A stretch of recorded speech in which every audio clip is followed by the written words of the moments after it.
She thought she was just helping a tired old man buy coffee.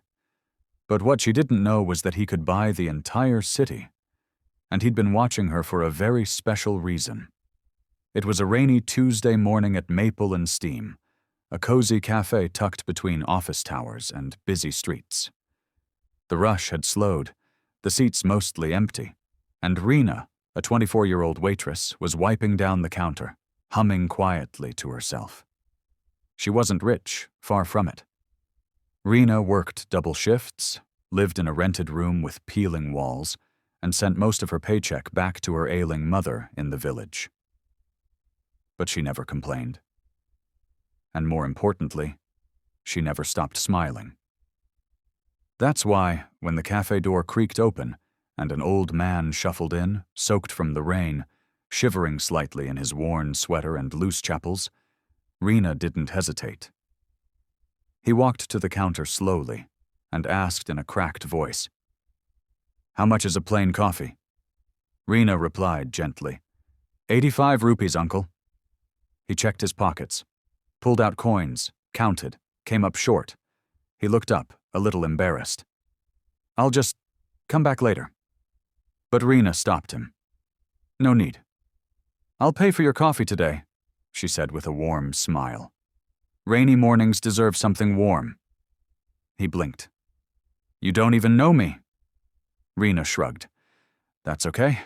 I know kindness always finds its way back." She served him the coffee with extra milk. He reminded her of her late grandfather.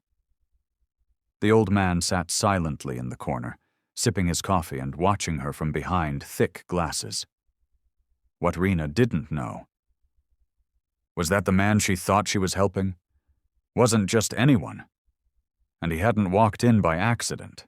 The old man finished his coffee slowly, his eyes never leaving Reena as she bustled around, taking orders, clearing tables, offering extra napkins without being asked. She didn't do it for praise.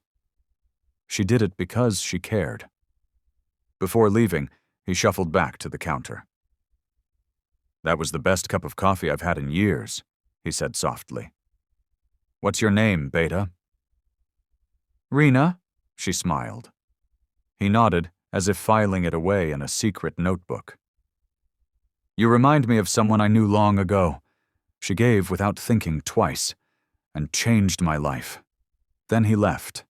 No phone, no hint, just a warm smile, and a 100-rupee tip folded neatly under his cup.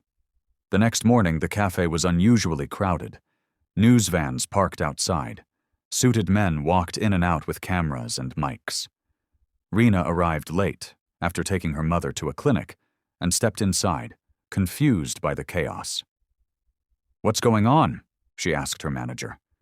He nearly choked on his tea. "You didn't hear? That old man you gave free coffee to yesterday?" She nodded, nervous.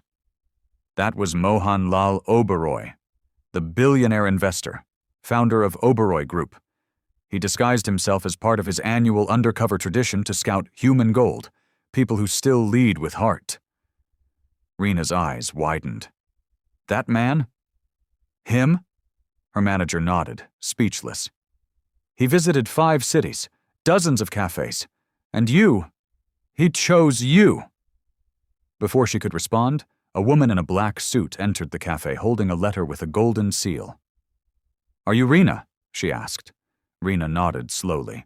The woman smiled. "Mr. Oberoi asked me to deliver this, personally." Hands shaking, Reena opened the letter and gasped. It wasn't just a thank you. It was a life-changing offer. Reena's fingers trembled as she unfolded the thick, cream-colored envelope. The paper was heavy. Elegant. Her name was handwritten across the top in swirling ink. "Dear Reena, in a world chasing profit, you chose kindness. In a job that often goes unnoticed, you shined without trying. You gave without asking for anything back. And that, to me, is the rarest kind of wealth." Her heart pounded. Then came the part that left her breathless. "I've created a personal grant for individuals like you, those who make the world warmer in quiet ways. You've been selected to receive a 10 lakh rupee fund, to use however you wish, to study, start a business, support your family, or simply take a well-earned breath. And one more thing. I want you to work with me as a human culture consultant for my foundation. Tears welled in Reena's eyes. A job? A grant? From him?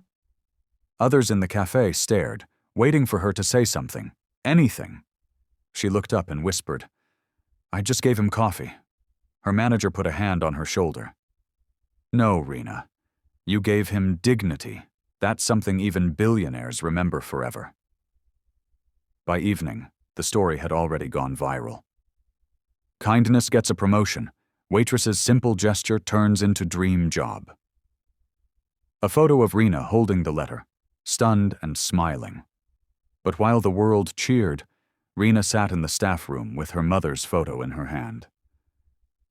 "I did it, Ma," she whispered. "And I didn't even know I was doing it." 2 months later, Reena stood on a rooftop garden overlooking the city. Only this time, she wasn't holding a tray. She was holding a mic. Wearing a crisp kurta and a nervous smile, she addressed a hall full of changemakers, entrepreneurs, and media gathered at the Oberoi Foundation's annual summit. Her journey had become a national story. She spoke not like someone who had trained for this moment, but like someone who had lived it. "I didn't save a life. I didn't invent anything," she said humbly. "I just paid for a coffee. But I've realized sometimes kindness is the most undervalued currency in the world." The crowd gave her a standing ovation. After the speech, Mr. Oberoi, now back in his classic gray suit and walking with a cane, came up beside her. "You didn't just earn a grant, Reena," he said softly. "You reminded me that humanity is still our greatest investment." He handed her a small key. She looked at him, puzzled. "What's this?" He smiled. "The lease to your own cafe. Rent-free, fully funded. You'll run it. Hire who you want. Serve how you want. But the name?" He paused. "Reena's Table. A space where no one is ever turned away, even if they can't pay."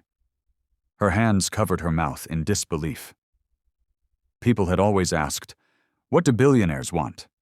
Turns out, sometimes they just want to meet someone who hasn't forgotten how to be human. 6 months later. A chalkboard sign outside Reena's table reads, "If you're short on cash, don't worry. We've all been there. Kindness already paid your bill." And inside, on the back wall, framed in gold, is a simple receipt. Just one word, scribbled by a billionaire in disguise. Paid. Because sometimes the richest people walk in quietly, and the kindest people never even know they're being watched.